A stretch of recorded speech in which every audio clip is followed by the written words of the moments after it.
Hey you guys, today I'm going to be sharing how to create this look with you guys. I wanted to use this eyeshadow from the Darkroom palette.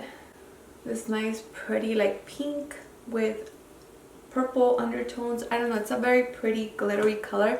So I wanted to create a look using mainly just that color, and that's kind of what I did. I used that color all over my eyelid, and it was pretty much just two eyeshadows. So yeah, if you guys want to see how I created this look, go ahead and stay tuned and keep on watching.